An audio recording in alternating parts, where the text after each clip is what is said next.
La copa de vino tinto se detuvo a medio camino de mis labios cuando Miriam soltó esa frase en italiano, con una sonrisa que no llegaba a sus ojos. Povera ragazza, non sa nemmeno come si tiene una forchetta. Pobre chica, ni siquiera sabe cómo sostener un tenedor. El cristal frío de la copa se clavó en mis dedos mientras apretaba sin querer. ¿En serio? ¿Ahora? La noche antes de mi boda, en la cena de bienvenida a la familia, esta mujer me lanzaba un dardo envenenado disfrazado de chiste. Respiré hondo, contando hasta 3 como me enseñó mi abuela, cuando los nervios amenazaban con desbordarme. Lucas, sentado a mi lado, se removió incómodo en su silla, como si el mantel de encaje blanco de repente le quemara la piel. Miré a Miriam, con su vestido de seda beige y ese collar de perlas que probablemente costaba más que mi primer coche. Sus ojos, del mismo verde que los de Lucas, brillaban con una mezcla de superioridad y curiosidad esperando mi reacción. Consuelo, no le hagas caso a mi madre, murmuró Lucas en español, rozando mi brazo con los dedos. Su voz sonaba tensa, como si estuviera caminando sobre cristales rotos. Pero yo ya no estaba escuchando. Estaba recordando las tardes en la biblioteca de la universidad, hoja tras hoja de verbos italianos, las noches en vela escuchando podcasts para perfeccionar el acento. Miriam asumía que, por ser mexicana, mi italiano se limitaba a ciao y pizza. Error suyo. Dejé la copa sobre la mesa con un clink suave pero firme. Todos los ojos se volvieron hacia mí. La tía Rosa con su sonrisa nerviosa, el padre de Lucas fingiendo interés en su plato, los primos susurrando. Me levanté, sintiendo cómo el vestido azul marino que había elegido para la ocasión, elegante pero no demasiado, se ajustaba a mis caderas. Di la vuelta a la mesa cada paso medido hasta quedar frente a Miriam.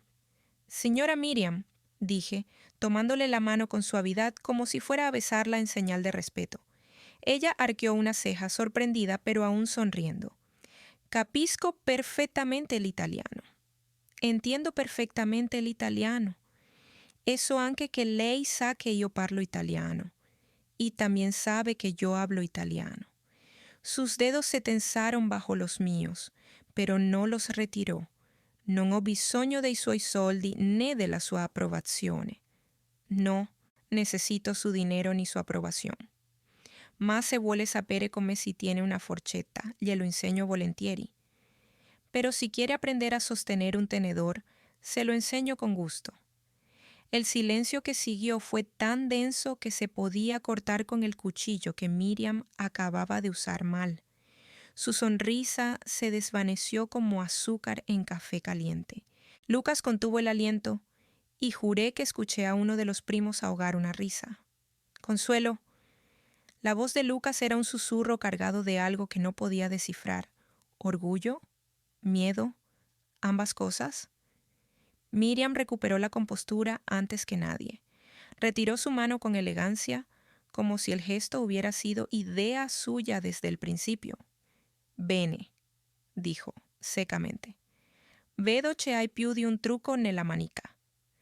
Veo que tienes más de un truco bajo la manga.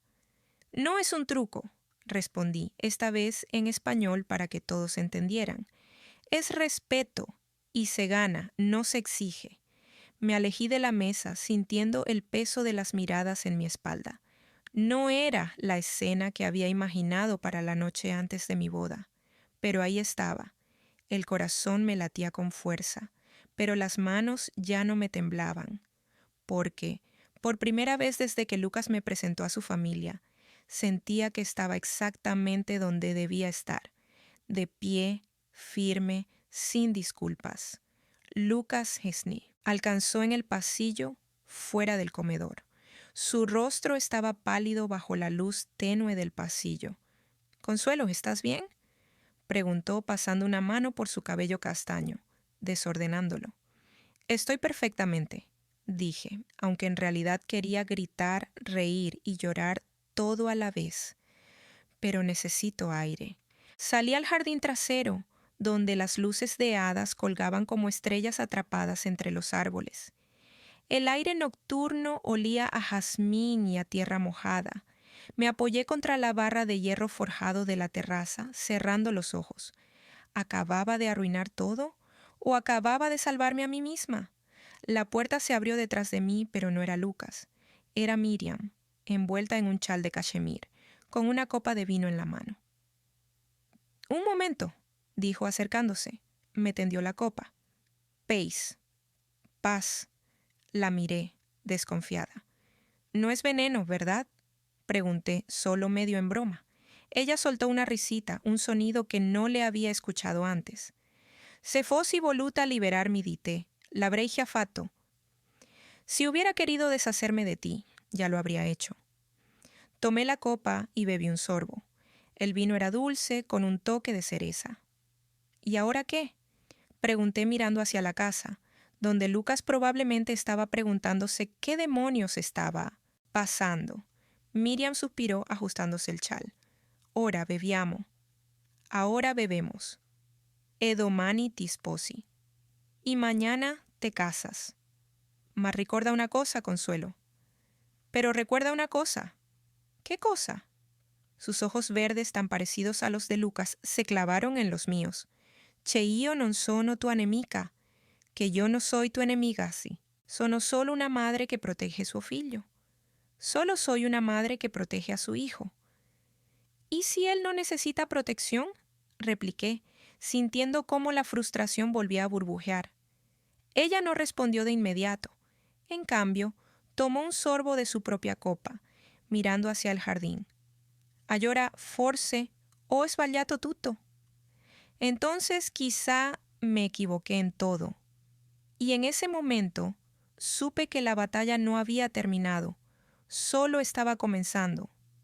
El teléfono vibró sobre la mesa de noche, iluminando la oscuridad con una luz azulada. Lo alcancé con la mano, entre sueños, y el nombre en la pantalla me hizo sentar de golpe. Oficina Milán, oferta formal. Las 3 de la mañana. Perfecto, justo lo que necesitaba la noche de bodas. «¿Qué pasa?», murmuró Lucas medio dormido, pasando un brazo alrededor de mi cintura. «Nada, sigue durmiendo», dije, pero mi voz sonó demasiado aguda, demasiado falsa. Me levanté de la cama arrastrando las sábanas y me dirigí al balcón del hotel. El aire de la madrugada en Sevilla olía a azahar y a piedra mojada. Abrí el correo con dedos que no dejaban de temblar. «Estimada señora Mendoza, nos complace ofrecerle el puesto de directora de operaciones en nuestra sede de Milán». El corazón me latía tan fuerte que pensé que Lucas lo escucharía desde la cama. Milán, Italia. El trabajo por el que había estado compitiendo en secreto durante meses. El que me había hecho estudiar italiano como una posesas. El que me había hecho mentirle a Lucas diciendo que eran cursos de cocina, para no preocuparlo. Y ahora, la noche de nuestra boda, me lo ofrecían. «¿Consuelo?». La voz de Lucas sonaba más despierta ahora, preocupada. Lo escuché levantarse, el crujido de las sábanas, sus pasos acercándose. «¿Qué estás haciendo ahí afuera?». No respondí de inmediato. Cerré los ojos, respirando hondo. Podía sentir el peso de su mirada en mi espalda, esperando una explicación. Pero ¿cómo explicarle que esto cambiaba todo? Que Milán no era solo un trabajo, era una prueba. Para él, para mí, para nosotros. «Recibí una oferta», dije al fin, girándome hacia él. La luz de la luna dibujaba sombras bajo sus pómulos, haciendo que pareciera más joven, más vulnerable. «En Milán». Él parpadeó, como si no hubiera entendido bien. «¿Milán? ¿Italia?». Asentí, apretando el teléfono contra mi pecho como si fuera un escudo. «Directora de operaciones. Es todo por lo que he trabajado». Lucas se pasó una mano por el cabello desordenándolo. Por un segundo vi el reflejo de su madre en ese gesto. La misma incertidumbre, el mismo miedo a lo desconocido. «¿Y cuándo tendrías que irte?». Preguntó y su voz sonó demasiado calmada, como si estuviera conteniendo algo. Ahora no, dije rápido, demasiado rápido. Tengo que aceptar primero, negociar los términos. Pero sería en unas semanas. ¿Unas semanas? Repitió como si la palabra le quemara en la boca. Consuelo, acabamos de casarnos. Lo sé, susurré, acercándome a él, tomando sus manos entre las mías. Pero esto no es solo por mí, es por nosotros. Podríamos empezar de cero, lejos de todo esto. ¿Lejos de mi madre?, preguntó, y aunque no lo dijo como un reproche, dolió igual. No, mentí. Lejos de las expectativas, de los juicios. Podríamos ser solo tú y yo, sin que nadie nos diga cómo vivir. Él se soltó de mis manos, dando un paso atrás. El balcón de repente se sintió demasiado pequeño, como si las paredes se estuvieran cerrando. ¿Y si no quiero irme?, preguntó, y esta vez sí sonó como un reproche. Si no quiero dejar mi trabajo, mi familia, mi vida. Mi estómago se retorció. Ahí estaba, la pregunta que había estado evitando desde que vi el correo. No lo sé, admití y odié lo débil que sonó mi voz.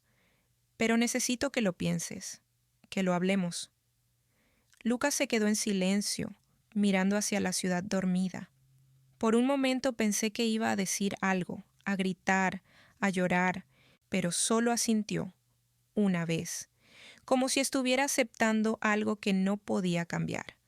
Vamos a la cama, dijo al fin. Mañana lo hablamos.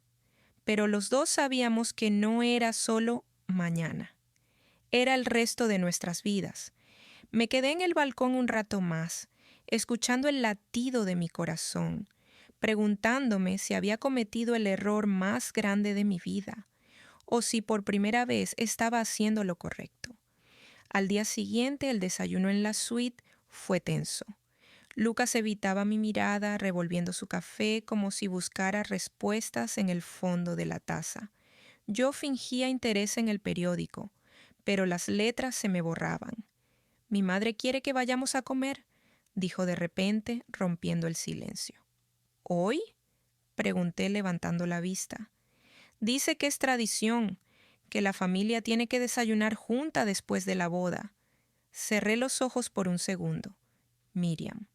Por supuesto que ella estaría en medio de esto, como siempre. «Lucas, no puedo...», empecé, pero él me interrumpió. «No es negociable, Consuelo, es mi familia». «¿Y yo?», pregunté, y odié lo pequeño que sonó mi voz. «Yo no soy tu familia ahora». Él se quedó callado, y ese silencio fue peor que cualquier grito. «Vamos», dijo al fin, levantándose. «No lleguemos tarde». El restaurante era uno de esos lugares caros donde los meseros te tratan como si fueras a robar los cubiertos. Miriam ya estaba allí, sentada en la mesa principal, con un vestido beige que probablemente costaba más que mi sueldo de un mes. Cuando nos vio, su sonrisa fue tan fría como el hielo en su copa de agua. «Finalmente», dijo, como si lleváramos horas de retraso. Pensé que se habían perdido. «Buenos días, Miriam», dije forzando una sonrisa. Lucas se sentó a su lado, dejando el asiento frente a mí vacío, como si ya hubiera elegido su bando. El almuerzo fue una tortura. Miriam hablaba de la boda como si yo no estuviera allí, criticando los arreglos florales, el pastel, el vestido de la novia. Demasiado simple, demasiado moderno, demasiado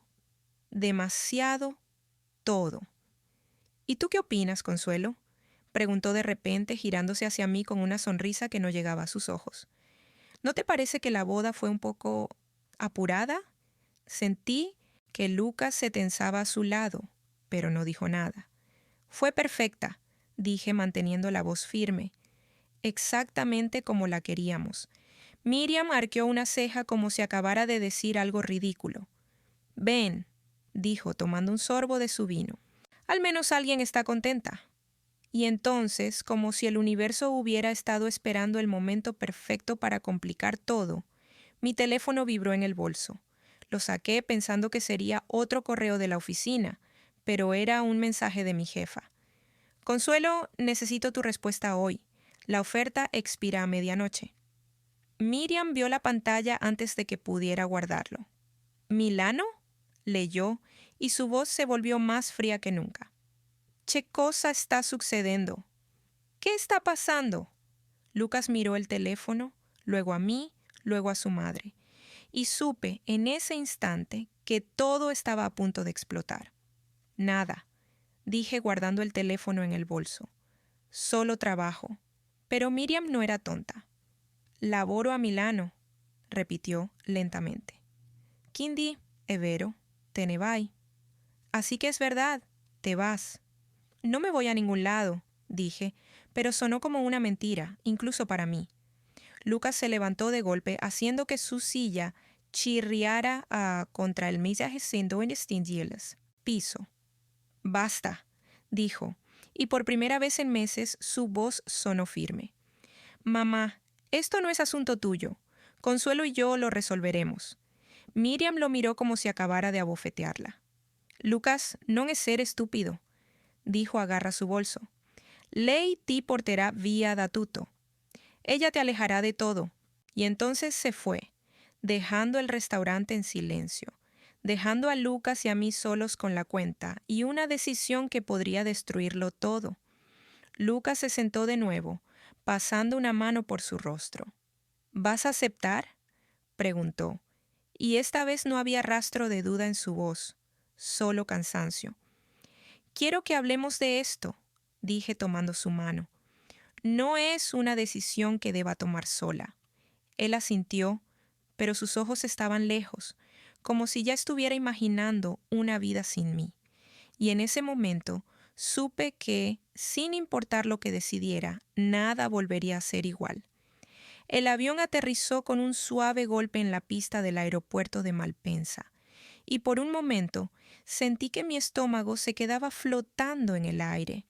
Miré por la ventana, viendo cómo Milán se extendía ante mí, una mezcla de edificios modernos y cúpulas antiguas bajo un cielo grisáceo. Lucas, a mi lado, apretó mi mano sin decir nada. No hacía falta. Los dos sabíamos que esto no era solo un viaje, era un salto al vacío. «Benvenuti a Milano», anunció la voz del piloto por los altavoces, y sentí un escalofrío. Italia, el país que me había dado un idioma para defenderme, y ahora me ofrecía un futuro. El gerente de la empresa nos esperaba en la salida con un cartel que decía «Señora y señor Mendoza». Era un hombre alto, de cabello plateado y sonrisa cálida, que nos saludó en un español impecable.